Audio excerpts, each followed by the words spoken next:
Salam kepada semua saudara-saudari dalam Kristus Yesus. Hari ini kita akan menerokai Matius bab 23, 24 sampai ke 34 dengan tema hanya layani Tuhan. Hanya layani Tuhan. Dan kita akan mempetik juga menerokai juga Khotbah 29 oleh John Wesley di mana membantu kita semua untuk mengenal lebih dalam tentang firman Tuhan Matius bab 6 ayat 24 sampai ke 34. Mari kita datang untuk berdoa bersama. Tuhan Bapa di surga, kami berdoa supaya Tuhan membantu kami untuk memahami firman-Mu. Bukan saja memahami, tetapi dengan panduan Tuhan, kami dapat melaksanakan firman-Mu menurut kepada kehendak Tuhan. Dan ampunlah dosa kami dan menjadikanlah kami sebagai berkat, menjadilah seorang berkat kepada lebih banyak orang. Dalam nama Kristus Yesus kami berdoa bersama. Amin. Saudara-saudari dalam firman Tuhan, bab 6 ayat 24 ke 24 Matius, tiada seorang pun dapat mengabdi kepada dua tuan. Kerana jika demikian, ia akan membenci yang seorang dan mengasihi yang lain. Dan ia akan setia kepada seorang dan tidak menghindarkan yang lain. Kamu tidak dapat mengabdi kepada Allah dan kepada mamun. Oleh sebab itu aku berkata kepadamu, jangan khawatir akan hidupmu, akan apa yang hendak kamu makan atau minum, dan janganlah khawatir pula akan tubuhmu, akan apa yang hendak kamu pakai. Bukankah hidup ini lebih penting daripada makanan dan tubuh itu lebih penting daripada pakaian? Pandanglah burung-burung di langit yang tidak mentabur dan tidak mentuai dan tidak mengumpulkan perkara dalam lumbung, namun dibeli makan oleh Bapamu yang di surga. Bukankah kamu jauh lebih berharga daripada mereka? Dapatkah sesiapa pun di antara kamu dengan bimbang menambah satu jam pun pada hayatnya? Dan mengapa kamu bimbang tentang pakaian? Hendakkah perhatikan bunga-bunga pangkong di badan yang tubur? Bunga-bunga ini tidak berkejar dan tidak menenun. Namun aku berkata kepadamu, bahkan Solomon dengan segala kemuliaannya pun tidak berpakaian seindah salah satu dari bunga-bunga itu. Jika demikian Allah mentandani rumput di badan yang hari ini ada dan esok dibuang ke dalam api. Bukankah dia akan terlebih daripada mentandani kamu, hai orang yang kurang percaya? Sebab itu janganlah kamu bimbang dan berkata, apa yang akan kamu makan? Apa yang akan kami minum? Apa yang akan kami pakai? Kerana semua perkara ini dicari oleh orang-orang yang tidak mengenal Tuhan. Bapa kamu yang di surga tahu bahawa kamu memerlukan semua ini. Tetapi carilah dahulu kerajaan Allah dan kebenarannya, maka semua ini akan diberikan kepadamu juga. Oleh itu jangan bimbang tentang hari esok. Kerana hari esok akan bimbang tentang hal-halnya sendiri. Setiap hari sudah cukup dengan kesusahan sendiri. Saudara-saudari, lemahlah kita lihat dalam ayat suci ini apakah konteks saja. Adalah dicatatkan bahawa selepas Raja Asyria membawa Israel ke dalam pertawanan, dia mentempatkan bangsa-bangsa lain di kota-kota Samaria. Mereka takut akan Tuhan sambil menyembah Tuhan-Tuhan mereka sendiri. Bangsa-bangsa ini menunjukkan rasa takut kepada Tuhan melalui penyembahan orang. Tetapi mereka juga terus menyembah dewa-dewi mereka sendiri. Sama seperti pada zaman purba itu, ramai orang Kristian mula menyerupai orang-orang ini.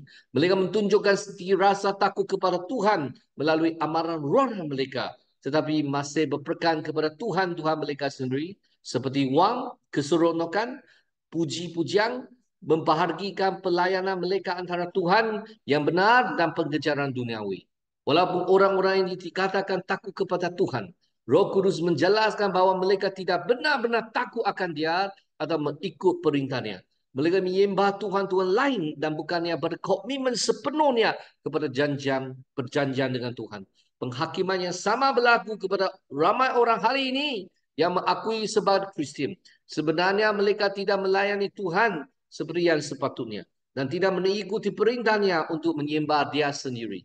Sia-sia bagi sesiapa untuk cuba melayani Tuhan. Tuan, hasilnya boleh dijangka. Sama ada dia akan membenci yang satu dan yang mengasihi yang lain. Atau dia akan setia kepada yang satu dan memandang rendah yang lain. Seseorang akan secara semula jadi berpegang kepada Tuhan yang mereka kasihi dan mengabaikan yang mereka benci. Walaupun apa yang dikatakan oleh kebijaksanaan duniawi, anda tidak boleh melayani dua-dua Tuhan dan wang. Mamun menuju kepada kekayaan dan harta benda. Melambangkan apa-apa yang boleh dibeli, seperti keselesaan, kehormatan dan keseronokan. Untuk melayani Tuhan bermakna benar-benar percaya kepada-Nya sebagai pencipta kita yang penyayang dan pengampun. Kepercayaan kepada Tuhan merangkui mempercayainya untuk kekuatan dan pertolongan mengiktirafnya sebagai sumber utama kebahagiaan dan tujuan hidup kita. Melayani Tuhan juga melibatkan mengasihinya dengan sepenuh hati. Yang bermakna mengasihinya sebagai satu-satu Tuhan yang benar dengan segenap hati, jiwa, fikiran dan kekuatan kita. Mencari kegembiraan dan kepuasan hanya dalam Dia saja. Satu lagi aspek melayani Tuhan adalah dengan mentirunya, seperti yang dicadangkan oleh kebijaksanaan purba. Secara terbaik untuk menyembah Tuhan adalah dengan berusaha untuk serupa ini. Mentiruan sejati bermula dalam roh. Memandangkan Tuhan adalah kasih. Mereka mencerminkan sifatnya akan mempamerkan kasih, kebaikan dan beras kasihan terhadap semua. Termasuk mereka yang mungkin sukar untuk dikasihi. Akhirnya melayani Tuhan bermakna mematuhinya. Yang termaksud menghormati perintahnya. Melakukan tindakan harian dengan hati yang murni. Dan mempersembahkan semua yang kita lakukan sebagai tindakan kasih kepadanya melalui Yesus Kristus.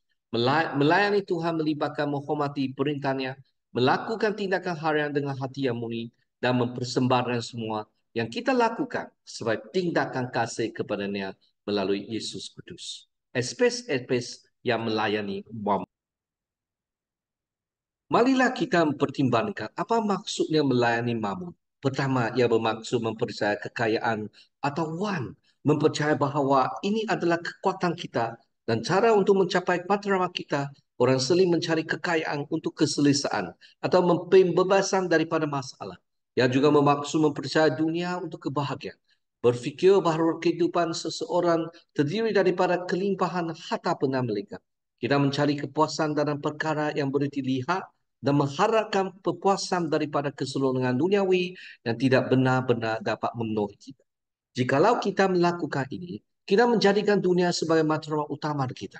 Hanya fokus kepada mengkumpul kekayaan, mencari keseluruhan atau pujian, dan berusaha untuk mendapatkan lebih banyak benda material semuanya tanpa mengambil kira perkara-perkara yang kekal. Saudara-saudari, tetapi marilah kita janganlah menginginkan dunia dan janganlah kita melayani momen sebab foundasi yang tidak dapat diandalkan.